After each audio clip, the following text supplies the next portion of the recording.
ಸ್ನೇಹಿತರೆ ನಮಸ್ಕಾರ. ಈಗಾಗಲೇ ಮಾನ್ಯ ಗೃಹ ಸಚಿವರು ಮತ್ತು ಮಾನ್ಯ ಕಾನೂನು ಸಚಿವರು ಬಹುತೇಕ ವಿಷಯಗಳನ್ನು ತಮ್ಮ ಗಮನಕ್ಕೆ ತಂದಿದ್ದಾರೆ. ನಾನು ಹೇಳುವಂಥದ್ದು ಬಹುತೇಕ ಎಲ್ಲ ಪುನರುಚ್ಚಾರ ರಿಪಿಟೇಷನ್ನೇ ಆಗುತ್ತೆ. ಆದರೂ ಕೂಡ ವಿಷಯದ ಮಹತ್ವವನ್ನು ನಿಮಗೆ ಅರ್ಥೈಸೋದಕ್ಕೋಸ್ಕರ ಮತ್ತು ವಿಷಯ ಆಗಿರೋದ್ರಿಂದ ಸತ್ಯವನ್ನು ಇವತ್ತು 100 ಬಾರಿ ಹೇಳಿದರೂ ಕೂಡ ಸತ್ಯವನ್ನು ಜನರಿಗೆ ಮನವರಿಕೆ ಮಾಡೋದು ಕಷ್ಟದ ಕಾಲದಲ್ಲಿದ್ದೇವೆ. ಆದರೆ ಸುಳ್ಳನ್ನು 100 ಬಾರಿ ಹೇಳಿ ಅದನ್ನು ಸತ್ಯ ಮಾಡುವಂಥ ಸಂಗತಿಗಳನ್ನು ನಾವು ನೋಡ್ತಾ ಇರೋದರಿಂದ ಸತ್ಯವನ್ನು ಮತ್ತೊಮ್ಮೆ ಮನಗದೊಮ್ಮೆ ಪುನರುಚ್ಚಾರ ಮಾಡುವ ಅವಶ್ಯಕತೆ ಇರೋದರಿಂದ ಅವರಿಬ್ಬರು ಹಿರಿಯರು ಹೇಳಿದ್ದನ್ನು ನಾನು ಮತ್ತೊಮ್ಮೆ ಪುನರುಚ್ಚಾರ ಮಾಡಲಿಕ್ಕೆ ಬಯಸ್ತೇನೆ. ಲೊಟ್ಟೆಗೊಲ್ಲಹಳ್ಳಿ ಬೆಂಗಳೂರು ಉತ್ತರ ತಾಲೂಕಿಗೆ ಸೇರಿದೆ.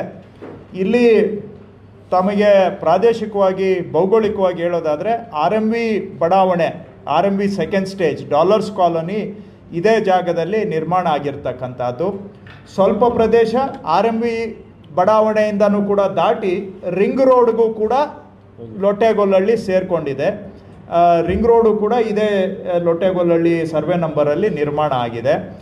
ಈಗ ಪ್ರಶ್ನೆ ಇರ್ತಕ್ಕಂಥದ್ದು ಲೊಟ್ಟೆಗೊಲ್ಲಹಳ್ಳಿ ಸರ್ವೆ ನಂಬರ್ 10/1, 10/11, F1 ಈ ಪ್ರದೇಶದಲ್ಲಿ ಮಾನ್ಯ ಗೃಹ ಸಚಿವರು ಹೇಳಿದಾಗೆ 1977ನೇ ಇಸ್ವಿಯಲ್ಲಿ BDAನವರು ಇದನ್ನು ಪ್ರಾಥಮಿಕ ಅಧಿಸೂಚನೆ ಮಾಡಿದ್ದಾರೆ. ಈ ಜಾಗಗಳನ್ನು ಸರ್ಕಾರಕ್ಕೆ ಪಡೆದುಕೊಳ್ಳಲಿಕ್ಕೆ 1987ನೇ ಇಸ್ವಿಯಲ್ಲಿ ಅಂತಿಮ ಅಧಿಸೂಚನೆಯನ್ನು ಮಾಡಿ ಈ ಜಾಗವನ್ನು BDAನವರು ಪಡ್ಕೊಂಡಿದ್ದಾರೆ. ಸೊ 1987ಕ್ಕೆ ಜಮೀನಿನ ಭೂಸ್ವಾಧೀನ ಪ್ರಕ್ರಿಯೆ ಮುಗಿದಿದೆ. ಜಮೀನು BDA ವಶ ಆಗಿದೆ. ತಮಗೆ ಗೊತ್ತಿರೋ ಹಾಗೆ ಆ ಟೈಮ್ನಲ್ಲಿ RMV ಬಡಾವಣೆ ನಿರ್ಮಾಣ ಆಗಿದೆ. ಅದಾದ ನಂತರ 96ನೇ ಇಸ್ವಿಯ ನಂತರ ರಿಂಗ್ ರೋಡ್ ನಿರ್ಮಾಣ ಆಗಿದೆ JH ಪಟೇಲ್ರು ಇದ್ದಾಗ. ಆಮೇಲೆ SM ಕೃಷ್ಣ ಅವರು ಮುಖ್ಯಮಂತ್ರಿ ಆದಾಗ ರಿಂಗ್ ರೋಡ್ ಕಾಮಗಾರಿ ಬಹುತೇಕವಾಗಿ ಮುಗಿದಿದೆ. ತಮಗೆ ಗೊತ್ತಿರುವಂಥ ವಿಷಯಗಳು.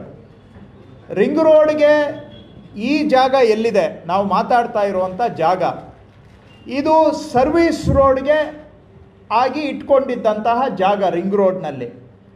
ಆದರೆ ಆ ಸರ್ವಿಸ್ ರೋಡು ಮಾಡೋದನ್ನು ಬಿಟ್ಟು ರಿಂಗ್ ರೋಡ್ ಫೇಸಿಂಗ್ ಇರ್ತಕ್ಕಂತಹ ಭಾಳ ಅತಿ ಕಮರ್ಷಿಯಲ್ ವ್ಯಾಲ್ಯೂ ಇರ್ತಕ್ಕಂಥದ್ದು. ತಮಗೆ ಗೊತ್ತಿದೆ, ರಿಂಗ್ ರೋಡ್ ಫೇಸಿಂಗ್ ಅಂತಂದರೆ ಭಾಳ ಕಮರ್ಷಿಯಲ್ ವ್ಯಾಲ್ಯೂ ಇರ್ತಕ್ಕಂಥದ್ದು, ಮಾರ್ಕೆಟಲ್ಲಿ ಭಾಳ ಹೈ ವ್ಯಾಲ್ಯೂ ಇರ್ತಕ್ಕಂಥ ಪ್ರಾಪರ್ಟಿ. ಇದು ಶ್ರೀಮತಿ ಗುಳ್ಳಮ್ಮ, ದಿವಂಗತ ಗುಳ್ಳಮ್ಮ ಅನ್ನೋರ ಪ್ರಾಪರ್ಟಿ. ಆದರೆ ಇಲ್ಲಿ ಮೊದಲನೇ ಪ್ರಶ್ನೆ ಉದ್ಭವಿಸೋದು 1987ನೇ ಇಸ್ವಿಗೆ ಇದು BDA ಫೈನಲ್ ನೋಟಿಫಿಕೇಷನ್ ಆದರೆ 2003ನೇ ಇಸ್ವಿಯಲ್ಲಿ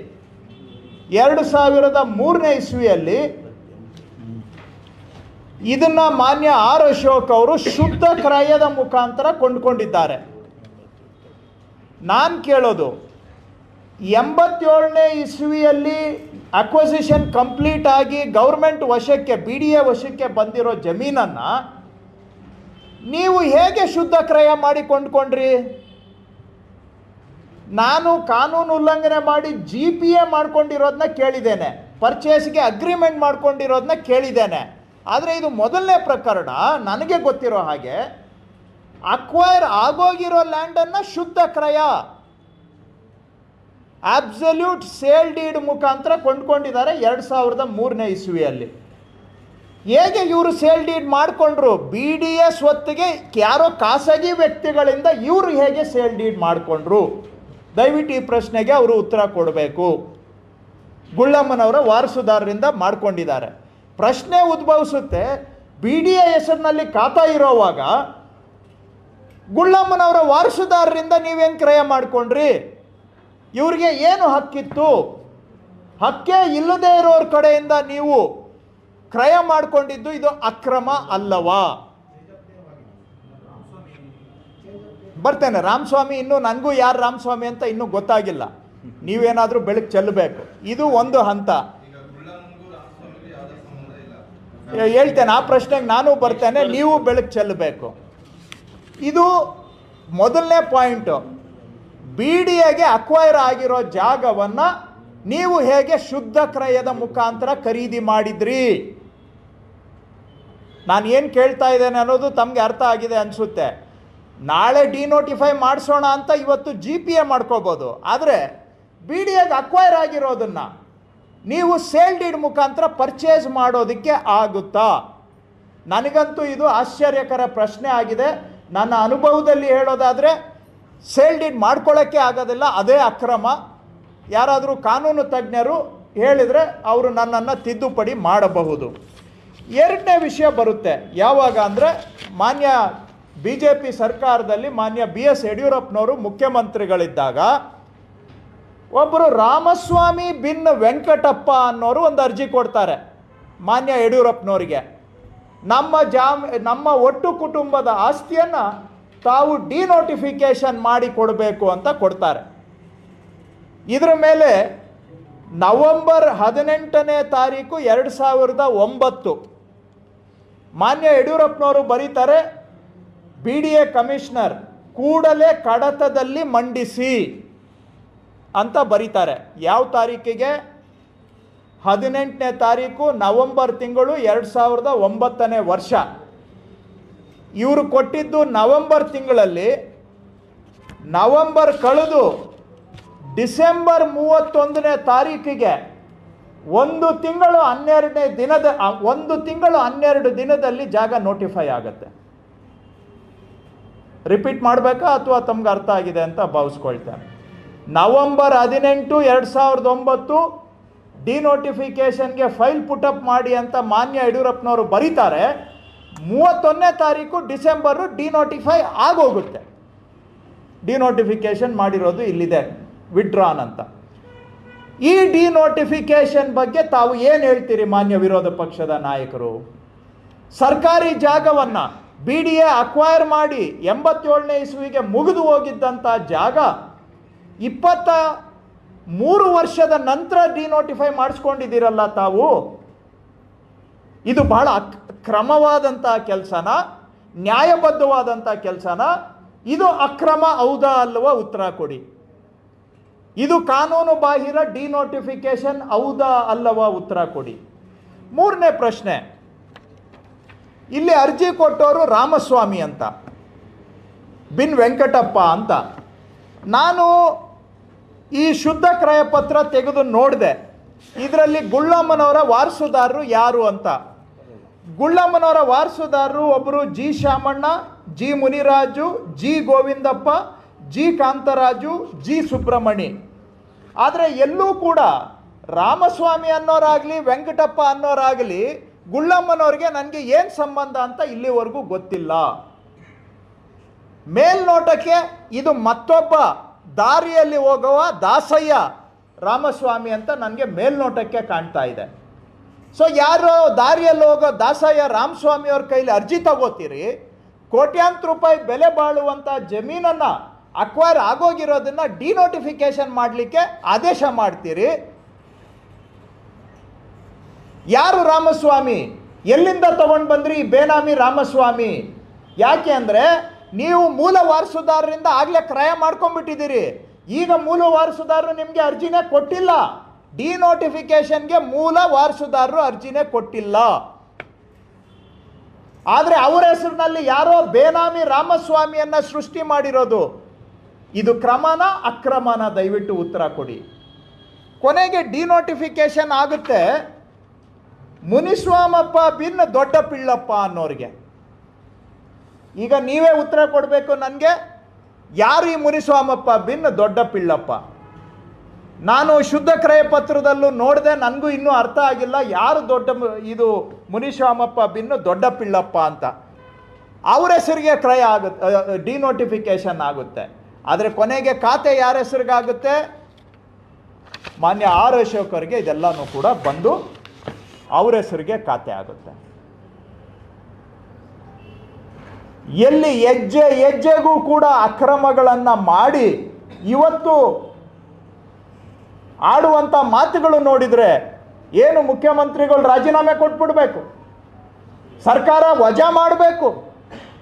ಒಟ್ಟಾರೆ ಇವರ ಉದ್ದೇಶ ಏನು ಅಂದರೆ ಏನಾದರೂ ಮಾಡಿ ಕರ್ನಾಟಕದ ಜನ ಆಯ್ಕೆ ಮಾಡಿರುವಂತಹ 136 ಸೀಟು ಬಹುಮತದಿಂದ 20 ವರ್ಷದ ನಂತರ ಬಂದಿರತಕ್ಕಂಥ ಸರ್ಕಾರವನ್ನು ಕಿತ್ತಾಕಬೇಕು, ವಾಮ ಮಾರ್ಗ ಹುಡುಕಿ ಇಲ್ಲಿ BJP ಸರ್ಕಾರ ತರಬೇಕು, ಮತ್ತೆ ಇಂಥ ಡಿನೋಟಿಫಿಕೇಶನ್ಗಳನ್ನು ಮಾಡಬೇಕು. ಈ ಹಪಾಹಪಿಗೋಸ್ಕರ ಮಾಡಿದ್ದೀರ. ಕೊನೆಗೆ ಮಾನ್ಯ ಗೃಹ ಸಚಿವರು, ಕಾನೂನು ಸಚಿವರು ಹೇಳಿದಾಗೆ ವಿಂಗ್ ಕಮಾಂಡರ್ ಅತ್ರಿ ಅನ್ನೋರು ಅವರು ನ್ಯಾಯಾಲಯಕ್ಕೆ ಹೋಗಿ ಪ್ರಶ್ನೆ ಮಾಡಿದಾಗ ಇದನ್ನು ನೀವು ಪೊಲೀಸವ್ರಿಗೆ ಡೈರೆಕ್ಷನ್ ಕೊಡಬೇಕು, ಇದನ್ನು ಕ್ರಿಮಿನಲ್ ಇನ್ವೆಸ್ಟಿಗೇಷನ್ ಕಂಪ್ಲೇಂಟ್ ತಗೋಬೇಕು ಅಂತ ಕೊಡ್ತಾರೆ. ಅದರ ವಿರುದ್ಧ ಆವಾಗ ಆರ್ ಅಶೋಕ್ ಅವರು ಹೋಗಿ ಇದನ್ನು ರಿಟರ್ನ್ ಮಾಡಿಬಿಡ್ತಾರೆ, ರಿಟರ್ನ್ ಗಿಫ್ಟ್ ಅಂತ. ಅದ್ರ ಬಗ್ಗೆ ಮಾನ್ಯ ಕಾನೂನು ಸಚಿವರು ಹೇಳಿದ್ದಾರೆ, ಇದು ಜಾಗ ಸರ್ಕಾರದ್ದು, ಅಕ್ವೈರ್ ಆಗಿದ್ದಿದ್ದು, ಅದನ್ನು ನೀವು ಸರ್ಕಾರದ ಜಾಗನ ಸರ್ಕಾರಕ್ಕೆ ಗಿಫ್ಟು ಕೊಡುವಂಥ ಔದಾರ್ಯವನ್ನು ತೋರಿಸಿದ್ರ ಪ್ರಶ್ನೆ ಅವರು ಮಾಡಿದ್ದಾರೆ. ಆದರೆ ಇದು ಹೈಕೋರ್ಟಲ್ಲಿ ಹೋಗಿ ವಿಂಗ್ ಕಮಾಂಡರ್ ಅತ್ರಿ ಅವರು ಪ್ರಶ್ನೆ ಮಾಡ್ತಾರೆ, ಇದನ್ನು ಒಂದು ಕ್ರಿಮಿನಲ್ ಕೇಸ್ ಆಗಬೇಕು, ಇನ್ವೆಸ್ಟಿಗೇಷನ್ ಮಾಡಬೇಕು, ತಾವು ಆ್ಯಂಟಿ ಕರಪ್ಷನ್ ಬ್ಯೂರೋಗೆ ಡೈರೆಕ್ಷನ್ ಕೊಡಿ ಅಂತ ಕೇಳಿದಾಗ ಅದರ ವಿರುದ್ಧವಾಗಿ ಮಾನ್ಯ ಆರ್ ಅಶೋಕ್ ಅವರು ಕೋರ್ಟಿಗೆ ಹೋಗಿ ವಾದ ಮಾಡಿದಾಗ ಕೋರ್ಟ್ನಲ್ಲಿ ಈಗಾಗಲೇ ಮಾನ್ಯ ಗೃಹ ಸಚಿವರು ತಮಗೆ ಓದಿ ಹೇಳಿದ ಹಾಗೆ ಅವರು ಜಾಗವನ್ನು ವಾಪಸ್ ಕೊಟ್ಟಿರೋದ್ರಿಂದ, ರಿಟರ್ನ್ ಮಾಡಿರೋದ್ರಿಂದ, ಆ ಜಾಗ BDAಗೆ ವಾಪಸ್ ಬಂದಿರೋದ್ರಿಂದ ಮುಂದಿನ ಕ್ರಿಮಿನಲ್ ಇನ್ವೆಸ್ಟಿಗೇಷನ್ ಡೈರೆಕ್ಷನ್ ಕೊಡುವಂಥ ಅವಶ್ಯಕತೆ ಇಲ್ಲ ಅಂತ ಹೈಕೋರ್ಟ್ನ ಮುಖ್ಯ ನ್ಯಾಯಮೂರ್ತಿಗಳನ್ನು ಒಳಗೊಂಡಂತಹ ಡಿವಿಷನ್ ಬೆಂಚ್ನವರ ತೀರ್ಪು ಇಲ್ಲಿದೆ, ಅದನ್ನು ಅವರು ಓದಿ ಹೇಳಿದ್ದಾರೆ. ಅಲ್ಲಿಗೆ ಜಾಗವನ್ನು ರಿಟರ್ನ್ ಮಾಡಿದ ಮೇಲೆ ಫರ್ದರ್ ಕ್ರಿಮಿನಲ್ ಇನ್ವೆಸ್ಟಿಗೇಷನ್ ಅವಶ್ಯಕತೆ ಇಲ್ಲ ಅನ್ನುವಂಥದ್ದು ಹೇಳಿದ್ದಾರೆ. ನಿಮ್ಮ ಕೇಸಲ್ಲಿ ನೀವೇ ಈ ಥರ ಹೋಗಿ ಡೈರೆಕ್ಷನ್ ತಗೊಂಡು ಕ್ರಿಮಿನಲ್ ಕೇಸ್ ಬೇಕಾಗಿಲ್ಲ ಅಂತ ಹೇಳಿದವರು ಇವತ್ತು ಮಾನ್ಯ ಸಿದ್ದರಾಮಯ್ಯನವರ ಧರ್ಮಪತ್ರಿಯವರ ಜಾಗವನ್ನು ವಾಪಸ್ ಕೊಟ್ಟರೂ ಕೂಡ ನೀವು ಅವ್ರ ಮೇಲೆ ED ಅವ್ರನ್ನ ತಗೊಂಡು ಬಂದುಬಿಡ್ತೀರಿ. ED ಏನು ಎನ್ಫೋರ್ಸ್ಮೆಂಟ್ ಡೈರೆಕ್ಟರೇಟ್ ಅಲ್ಲ, ಅದು BJPಯ ಒಂದು ಅಂಗಸಂಸ್ಥೆ, ಅದು BJPಯ ವಿಚ್ ಹಂಟಿಂಗ್ ಡಾಗ್ಸ್ ಅವೆಲ್ಲನೂ ಕೂಡ ಅವನ್ನ ತಗೊಂಡು ಬಂದು ಬಿಡ್ತೀರಿ. ಅದು ವಾಪಸ್ ಕೊಟ್ಟರೂ ಕೂಡ ಇದು ತಪ್ಪಿನ ಸಾಕ್ಷಿ, ಹಾಗಾಗಿ ರಾಜೀನಾಮೆ ಕೊಡಬೇಕು ಅಂತ ಕೇಳ್ತೀರಿ. ಈಗ ಈ ನಡೆದಿರುವಂಥ ಪ್ರಕರಣಗಳ ಹಿನ್ನೆಲೆಯಲ್ಲಿ ತಾವು ವಿರೋಧ ಪಕ್ಷದ ನಾಯಕರ ಸ್ಥಾನಕ್ಕೆ ಮತ್ತು ಶಾಸಕರ ಸ್ಥಾನಕ್ಕೆ ತಾವು ರಾಜೀನಾಮೆ ಕೊಡ್ತೀರಾ? ಡಿನೋಟಿಫಿಕೇಶನ್ ಮಾಡಿಸಿದ್ದು ನಿಜ,